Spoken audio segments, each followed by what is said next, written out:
আমরা কারে মা বলে ডাকবো, আমরা কার নেতৃত্বে চলবো। আমাদের নেত্রী মতো বাংলাদেশের মধ্যে কোনো মানুষ হয় না।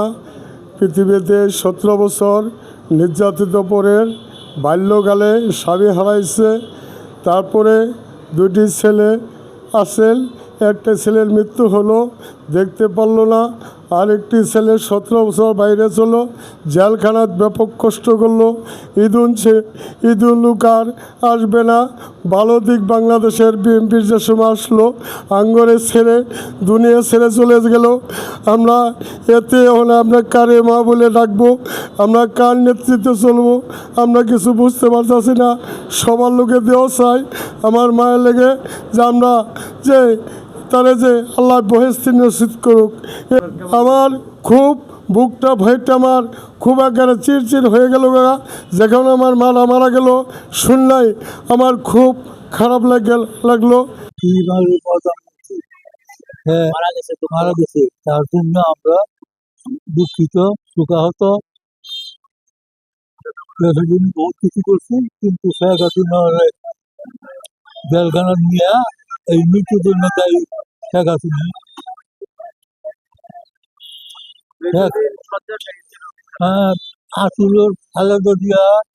এক্সট্রিম মশার কয়েল প্ল্যান্ট ফাইবার দিয়ে তৈরি, তাই সহজে ভাঙে না, সুগন্ধিযুক্ত ও নিরবিচ্ছিন্নভাবে জ্বলে। ডেঙ্গু, চিকুনগুনিয়া বাহি সহ যে কোনো মশার বিরুদ্ধে দেয় এক্সট্রিম সুরক্ষা।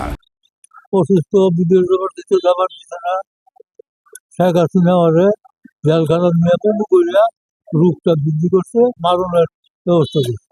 আফুসের নেত্রী ছিলেন তিনি। দীর্ঘ 17 বছর স্বৈর শাসকের কুশানলে পড়ে দীর্ঘকাল কারাবন্দী ছিলেন। তিনি ইচ্ছা করলেই সুখ স্বাচ্ছন্দ্যে বিদেশে যেয়ে বসবাস করতে পারতেন, কিন্তু বাংলাদেশ মানুষের চিন্তায়, বাংলাদেশের মানুষের পাশে থেকে তিনি বিদেশে যান নাই, কিন্তু তিনি দীর্ঘকাল কারাবরণ করছেন। তিনি বাংলাদেশের আফুসের নেত্রী।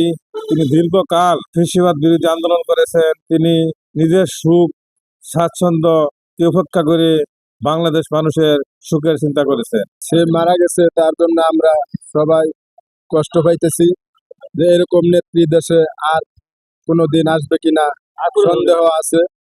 তাই আপনাদের সকলের কাছে অনুরোধ, আপনারা সবাই তার জন্য দোয়া করবেন, তাকে যেন আল্লাহ তাআলা বেহেশতে নসিব করেন। মৃত্যুতে আমাদের মনে খুব লাগেছে, কারণ 17 বছর সে আফুসিন নেত্রী 17 বছর মনে যারা ভোগ করছে। শেখ হাসিনা পলা গেছে গা, দেশে হাত ধরছিল তারা গিয়ে। তাই আমরা খুব অনুভূতি, সে যে মারা গেল আমাদের এটা আশা পূরণ করা আমাদের সম্ভব না।